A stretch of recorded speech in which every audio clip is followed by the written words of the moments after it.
So when you talk of grace, you know, when there is a law of equality, where is the place of grace then?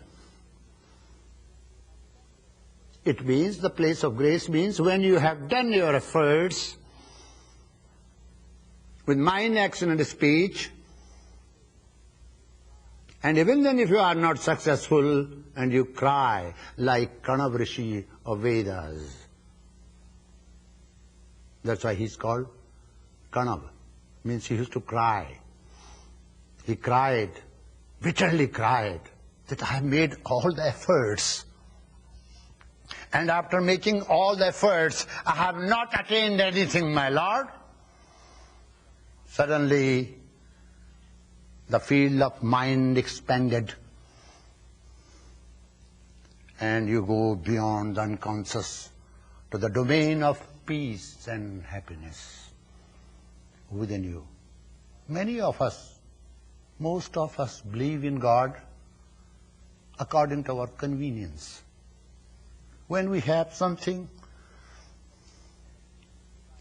that something is not being attained and achieved by any other way, what do? We say, oh God, help me. And when we receive help, we forget. So partially we all believe in God and partially we all are agnostics. You know the word agnostic came from a particular person, a family, a name was called Ignomen. He did not believe in God, but he never disbelieved in God. He left it as a question. As we all have question, life is a question in front of us.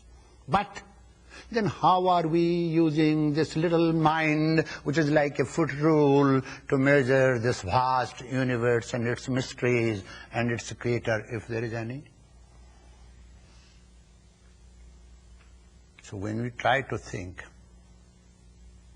and see the limitations of our mind, then we suddenly remember aphorism, which is called a sutra.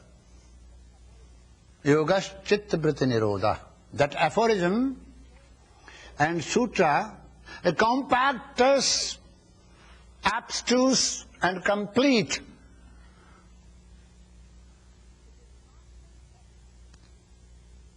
It is not meant for the student to study. Yoga Sutras are not meant for the students to study, because they will drive you crazy.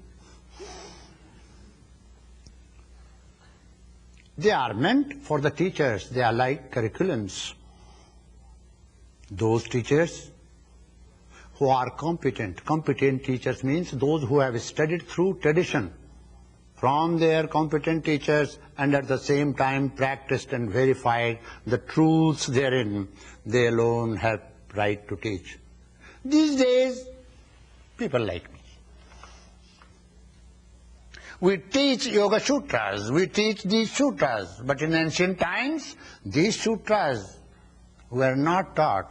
Nobody would learn the sutras from somebody who was not an adept, who was not a perfect yogi. Yogi is he who practices yoga. Yogi is he who has attained the highest state called samadhi. Now, there are two meanings of this. Samadhi is a state of happiness. Samadhi is a state where there is no question. If you resolve all your questions,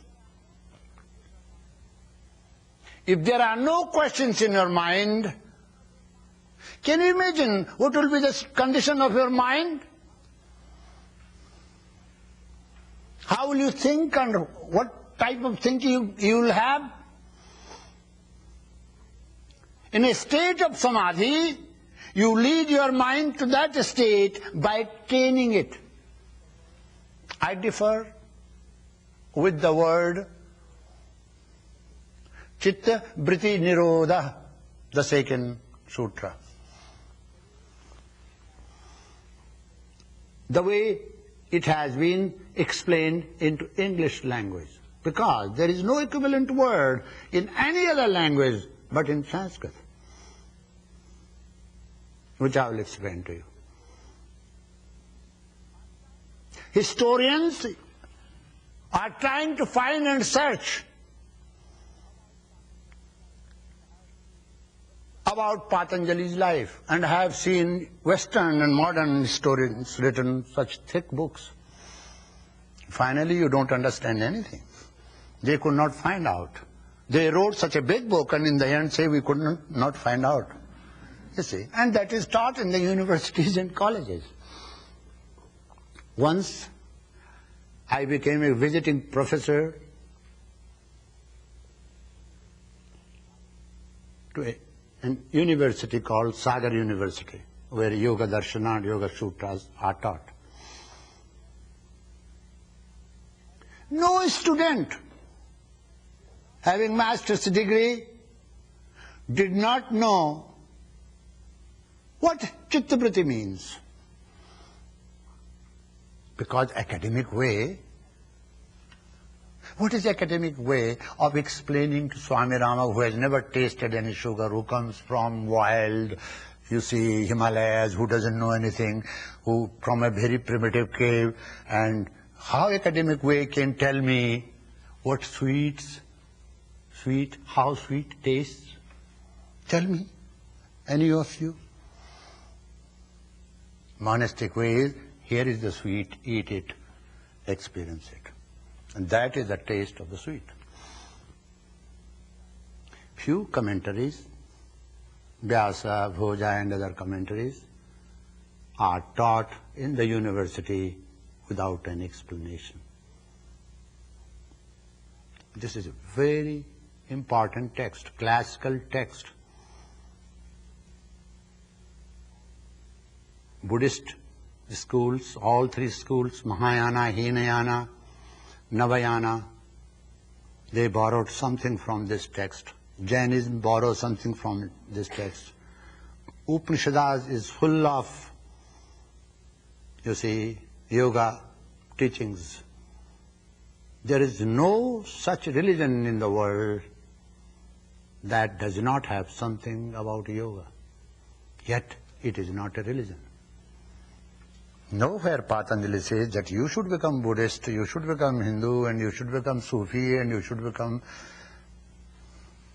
heathen. The first sutra says, Atha Yoganusasanam. Now, here begins the discipline of yoga.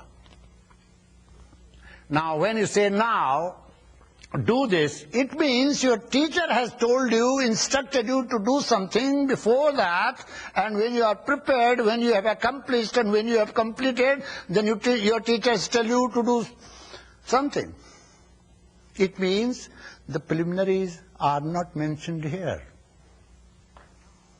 What teacher said before, this now, no one knows. Only the student and teacher know. So there are preliminaries before you practice this science, yoga science. You have to accomplish, you have to practice those preliminaries, then you will understand the aphorisms. These aphorisms are called Yoga Darshana. They make Yoga Darshana. Yoga Darshana.